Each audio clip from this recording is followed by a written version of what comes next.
আসসালামু আলাইকুম এভরিওয়ান, সবাই কেমন আছেন? আপনারা ফার্স্ট ইমো টিউটোরিয়ালটা চাইছিলেন, তো আপনাদের জন্য ফার্স্ট ইমো টিউটোরিয়ালটা নিয়ে আসলাম। তো আগে রিভিউ দেখে নেন।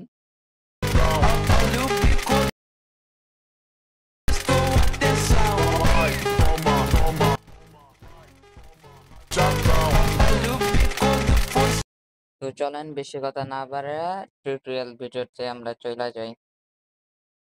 তো ফার্স্টে আপনারা জিজি গেম স্পেস আর সিজুক অ্যাপটা প্লে স্টোর থেকে নামাই নেবেন। এই দুইটা অ্যাপ প্লে স্টোরেই পেয়ে যাবেন। দেন সিজুক অ্যাপে ঢুইকা এটা অ্যাক্টিভ করতে হবে।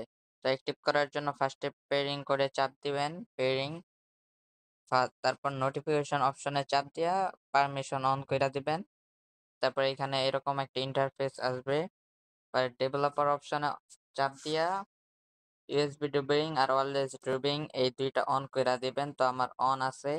দেন ওয়্যারলেস ডিবিং এটায় চাপ দিয়া pair device with pairing code এটায় এটায় চাপ দিবেন।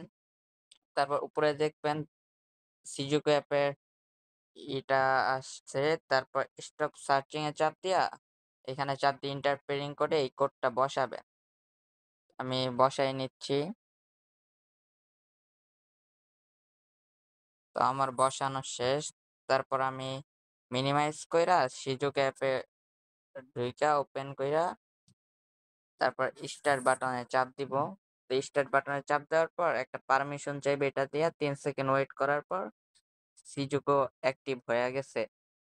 তারপর এই সেটিং বাটনে চাপ দিয়া জিজি গেম স্পেস এটা ওপেন কইরা দিবেন।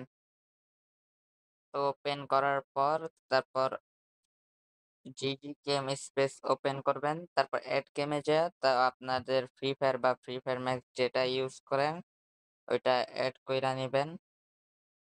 আমি ফ্রি ফায়ার ম্যাক্স ইউজ করি তাই ফ্রি ফায়ার ম্যাক্স দিয়া দিলাম।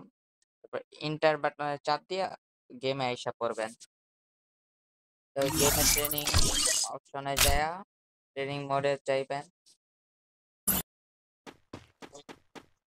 তারপর আর যে ইমোট বাটনটা দেখতেছেন, এই ইমোট বাটনটা যে ইমোটটা ইউজ করবেন ওই ইমোটের উপরেই রাখতে হবে। আমি এই ফ্ল্যাগ ইমোটটা ইউজ করব, এই ফ্ল্যাগ ইমোটের উপরেই রাখছি। এই গেম স্পেসে চাপ দিয়ে গেম অ্যাপে চাপ দিবেন। গেম অ্যাপে চাপ দেওয়ার পর অ্যাড কম্পেয়ার এটাই চাপ দিয়া এরকম একটা আসবে। তো আপনাদের যে এই ছোট বাটনটা এটা আপনাদের ইমোটের উপর বসাই দিতে হবে। আমি ইমোটের উপর বসাই দিতেছি।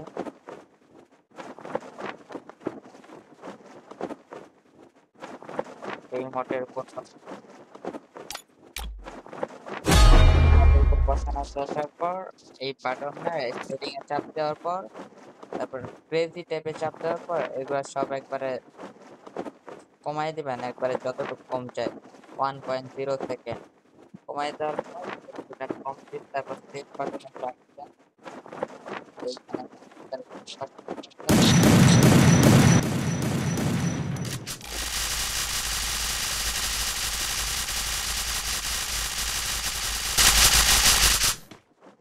এইটাই আজকের টিউটোরিয়াল। সবাই ভালো থাকবেন। আল্লাহ হাফেজ।